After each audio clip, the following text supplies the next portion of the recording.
talk about how this web journey has happened over last 20, 25 years, basically. So, if you are, if I don't know how many of you maybe in that era, but first it all started with Web 1, right? So, Web 1 was a time where,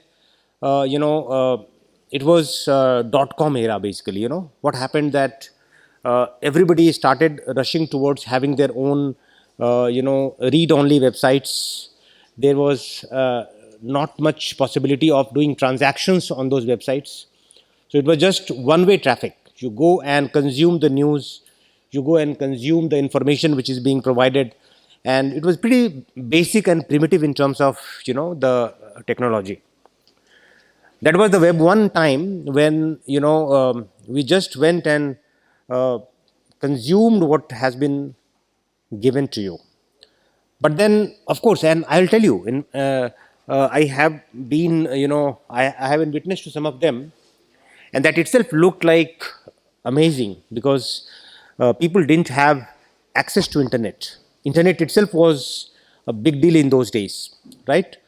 But then after enjoying it for some time, people started feeling limited to the extent what all can be done with that technology, right?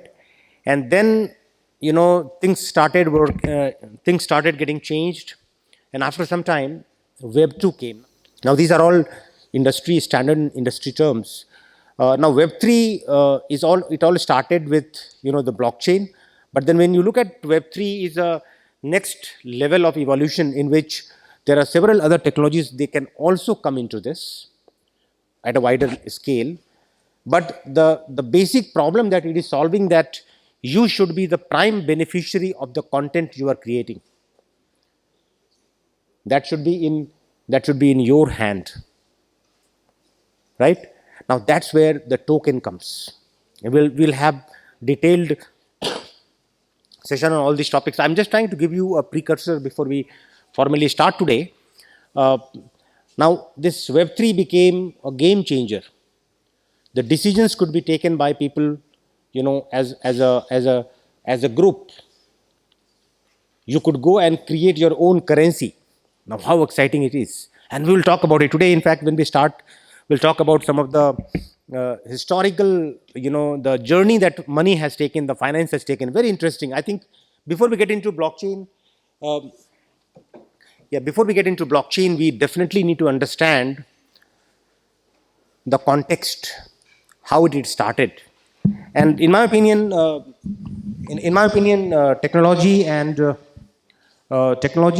technology has to serve a purpose. Now, if technology is only for technology, then it really fades away very soon. It needs to have, it needs to have an ability to impact the lives of the people. It needs to have an ability to go and impact the social mechanism, the social behavior, right? Technology is made by people. Technology has to serve the people, and that's where all this technology, and we'll try to discuss all these aspects in which how exactly it is impacting the way we behave, and how what has been the social norm for last maybe thousands of years, basically, right? So yeah, so I was just responding to you.